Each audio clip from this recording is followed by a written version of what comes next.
ang panagbangi sa yawa ug sa Ginoo mga igsuon nagpadayon hangtod karon. Lingi ay mong tupad ing na nagsigi pag-away ang yawa o Ginoo diha nimo. Ing na ba? Sige gini. Sige gisilag-ana ba? Kanang di gid na mohonong ang yawa sa pagpaningkamot na iya giyong mabuntog ang Ginoo. Ug unsa may timailhan nga mabuntog niya ang Ginoo kung ang mga pinili sa Ginoo magbuhat og dautan. Lingi ay mong tupad inawa ka kabuhat og dautan karong simanaha. Wa mo kapangasaba sa inyong mga bata o sa inyong kuyog sa balay. Wa mo kapamakak. Wa mo kapanglibak. O uban pang mga buhat nga dautan.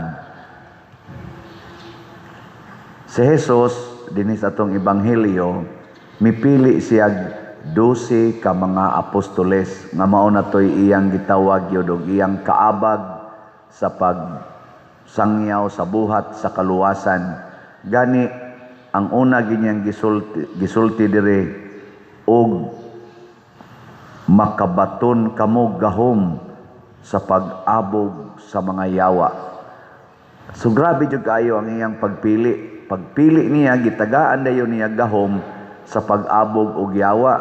Pero sa 12 nga iyang gipili, doon nagiusa nga giyawaan og nagbudhi niya. Namatay gyud si Jesus tungod sa pagbudhi aning usa. O kinsa man ni siya? Si Judas Iscariote. Pero may na lang, kaysa napili ni Jesus nga 12, usa ray nagbudhi pero patay po siya. No? Ang yawa ingon ana gina siya. Unya kay kitang tanan gipili man tas Ginoo aron maiya matud pa ni San Pablo pinaagi sa bunyag diha ni Kristo. Kumusta maron ang mga binunyagan dinhi lang sa tas Compostela? Pila man kabuok ang nabalik pagkayawanon? Naawa. Ambot lang pila ka percentage. Basta sa percentage lang dinis akong bunyagan di kaabot og 30% ang kinasal. Average ba?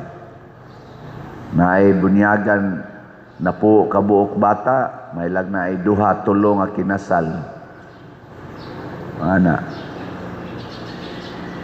Sagaran wa gyud na ay 24, 25 kabuk bunyagan nga bata, may lag na ay 5 nga kinasal nga ginikanan.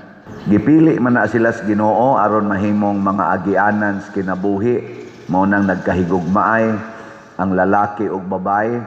Pero ang gusto sa Ginoo unta, kasal usa, una himog bata. Oy, tintalon masyawa aron mag premarital sex, puyo-puyo sa ana. Muna karon maningkamot na sadta nga daghan unta ang moapil aning atong mass wedding karong June 19. Pero di na man gud unta kinahanglan ang mass wedding kay niya man ta dinhi common wedding kada Thursday o niya kada semana gid na niya ang bayad love offering gikan sa piso ngadto sa 1 million. Mura na. So sa pag-inyong pangitaon, pwede mo magbuda, pwede sa mugway buda, basta pakasalang mo. Sige man taon tag mass wedding, pero kanilaging mayawaan, magpili yung ilang panahon. Sa atong unang pagbasa, doon na say duha ka pinili sa Ginoo nga mga hari sa Israel, ang karaan ug ang bag-ong hari. Ang unang hari mao si Hari Saul ug ang ikaduhang hari nga bag-ong gipili sa Ginoo mao si Hari David. Kinsa man nila ang giyawaan? Nanminaw mamos pagbasa si Saul. Og unsa may gisulti ni David? Dili ko magbuhat og dautan, dili nako patyon kay si Saul nagsige na magpangita ni David kay iyang patyon. Nagtago-tago si David, hangtod si David natago na dito ang iyang mga kauban sulod sa langob. Sus dito mo sa nisod si Saul kay sugo sa lawas. Sus patyo na unta tong David kay gitugyan nas Ginoo ngadto niya pero nakahunahon as David, uy pinili man di ay nis Ginoo, dili ko makaako pagpatay ani kay pinili nis Ginoo niya ako ning hari. Niilagid si David ba nga iyang hari si Saul niya pinili si Ginoo. Munang niingon siya paggawas na ni Saul kay iya raman tong gitabasan ang kaning sid-sid sa iyang biste. Iyang gitawag, mahal nga hari, akong amo, akong hari. Yan yukbo pag yun si David. Yan siya gitugyan na biyakas Ginoo nako kay ipapatay na unta ka. Pero wa jud ko mo patay nimo kay aron pagmatuod nga wa jud ko'y kalagot nimo, wa jud ko'y intensyon nga dautan. Yan ingon dayon si David kay ang taong matarong dili gyud maghimo og dautan. So sa ato pa ni claim si David nga siya matarong, wa siya nagbuhat og dautan. Nihilak in taon si Saul. Ni siya pagka maayo nimo anak ko nga David, anak ko pagka maayo nimo kay ang akong daotang tumongan ha nimo imo manggibaslan og kaayo. Hilak in taon ang iyang amahan sa gingharian. Kamong mga asawa og pananglitan ang inyong bana mangabit unsa man inyong kasaban, inyong yawyawan. Kinsay moingon, pader bisan pag magbuhat og dautan akong bana, pirmi gyud kong magbuhat og maayo niya. Ako ra gyud na siyang alagaran og panggaon. Taas ang kamot. Pulos gyud mo giyawaan di ay.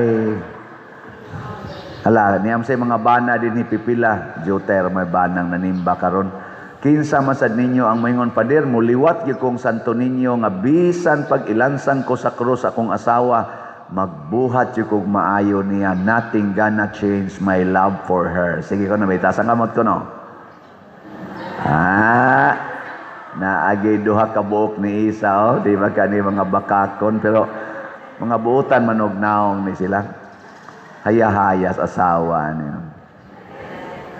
Kinsa ninyo din mga ginikanan nga moingon, pader bisan pag magbuhat ang akong mga anak og dautan na magpabadlong mga tapula na kaayo, di gyud nako kasab-an sugod karon. Ako na yung isipon nga sila mga pinili ni Santo Niño. Taas ang kamot.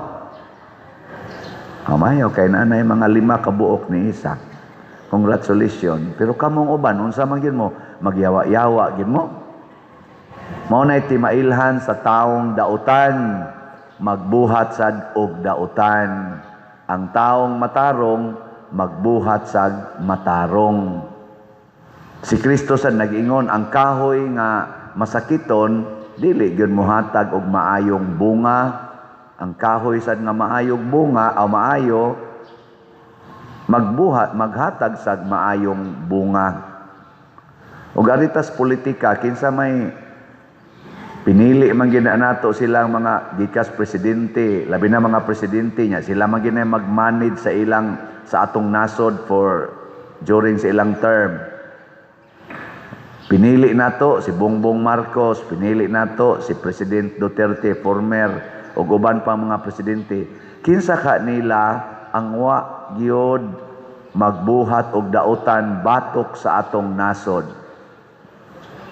O ingnon talang bunga, kinsa nila ang naningkamot, pulos magita na ay mga apan, kinsa nila nga ang focus mao ang pagbuhat og maayo para sa nasod nga nagpili nila. Marcos, Duterte, kitong sunod Pinoy, sunod Gloria, hangtod ngadto ni Marcos Senior. Maura mo na klaro na kung naabutan. Ako'y ako nga pinili. nga moingon ko arang-arang ni kay nagbuhat ginig maayo sa atong nasod. Naningkamot ba? Nagyapoy kadautan pero naningkamot. Parihar sagod ani mga 12 ka apostoles, doon naman sad sila ginagmayng mga failures sama ni Pedro. Nanguan man ni siya, namakak man ni siya katulo. Iyang gipamakak si Jesus, kanisad si kani Santiago, kani atong patron og si Juan iyang igsuon. Gitawag ning mga anak sa dalugdog kay mga isog man ni, giingnan man nilang Ginoo, Lord, kanang wa mo dawat nimo nga lungsod, ato man nang pauwanag kayo. Sus, mga buangon sa kini niya, mga ambisyoso ni kani Santiago og si Juan. Oy, nang ambisyon ni gigamit pag ilang inahan ni hangyo nga inig lingkod kunong Hesus dito sa langit, usa nila anas tuo, usa riswa, pagka mga ambisyoso ani mga kanahan. Pero tungod kay maayo man ang ilang rumbo, ang ilang focus ba maayo man, nakabalik gid sila sa pagka mapaubsanon o sa pagka malaumon sa grasyas Ginoo. Nawa ng ilang pagka gitawag nato yawanon. Muna, moingon sad ko nga ang atong gipili para sa atong nasod ug ang ato untang pilion kana bang consistent nga tao nga kun makasa muangkon unya mobalik sa pagbuhat og maayo. Ato nang basa-basahon, dili ka nang maningkamot yun pagtabon sa ilang sala to the max, hangtod na lang Hinoong daghang mga tao ang maamong, ang ipapriso, kadto mga tao nga dili yun tinuod nga sadaan, aron lang yun sila matabunan. Mao man aron ang akusasyon. Ang ato rong gipang priso, ang sikat-sikat ron nga gipriso, kinsa man? Bong Rebilla, ikaduha na taon niyang suod sa prisuhan. Niya, ang rason nga nung gipriso siya, tungod kay siya kunoy dako nga otok sa Ghost Project. Tinuod ka na, katong flood control nga Ghost Project, siya ay author. Nawaman gani ni siya mahisguti atong unang mga witnesses nga gipatawag dito sa Blue Ribbon Committee nga si Marcolita pa maoy chairman. Wa man na siya hisguti. Ang unang nanggawa sa bakba dito nang hisgot si Saldico man og si Romualdez. Mao na karon nga Senate Blue Ribbon Committee, di na kayo ma-mention si Romualdez, si Saldico na lang. Nya ari dayon nilang Bong Rebilla, ngadto nila ni sa uban diha mga sa panang uban diha ilang ipang mention, basta di na gyud si Romualdez.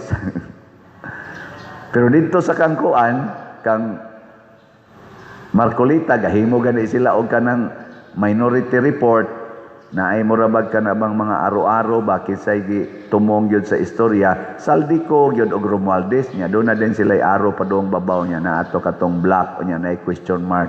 Mao dyan kuno ito'y pinaka-utok, ambot, kinsa to siya. Basta mo na siya. Sa ato ron dinhing parokya, unsa may gibuhat nato, maayo o daotan? Kanang mugsigi kag palit og slat, unsa man kagiyawaan o gisanto ninyohan?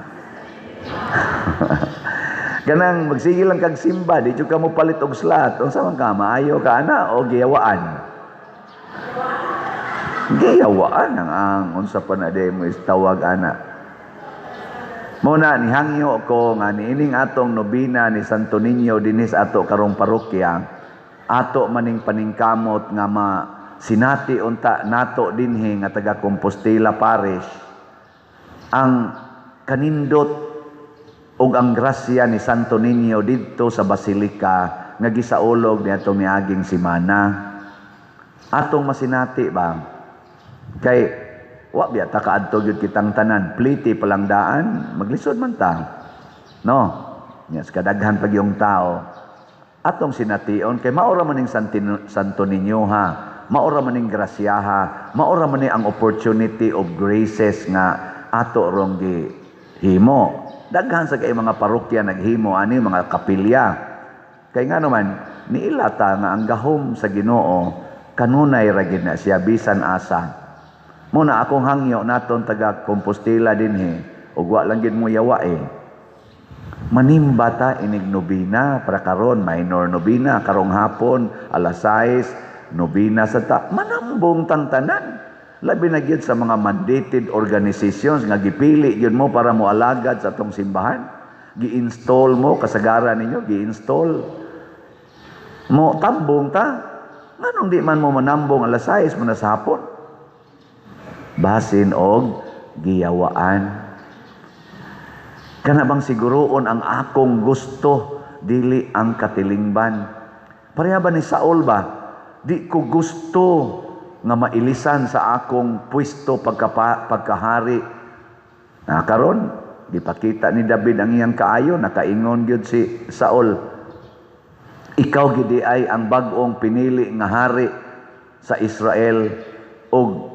mo lambo ang gingharian sa Israel pinaagi kanimo ni angko na si Saul gidaog na sa kaayo ang kadautan gibuntog na sa gugmang Dios nun ang yawanong garbo mo na kamong mga wa pa mahigugmang mutambong sa tong nobina para gabi Jupiter kay nanambong karon untang adlaw unya na sang gabi atong ipakita nga naara gid ay ang atong gugma pwede ragyong ma-renew lingay mong tupad ingna inig human ros misa mangimbitar na kog mosimba para sa nobina ingna ba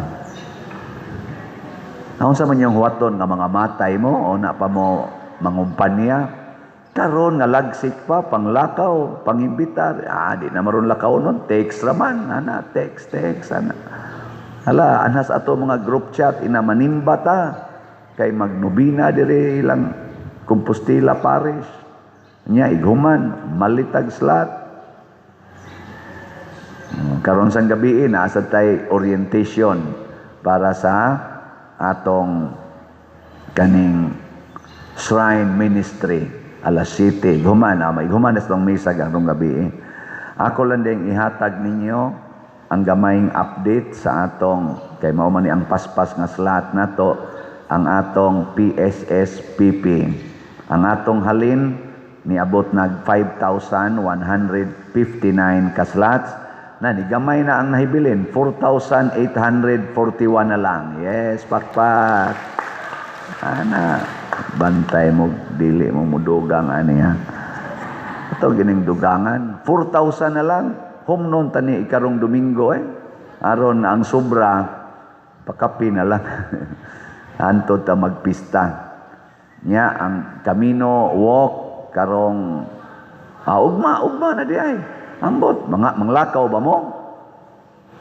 waiting sakit tuhod pa sakit tuhod makaayo biya nagsakit tuhod kaayo na siya basta na lang gid mo time sulay lakaw. So, naay orientation sad karong gabi sa moapil ugma.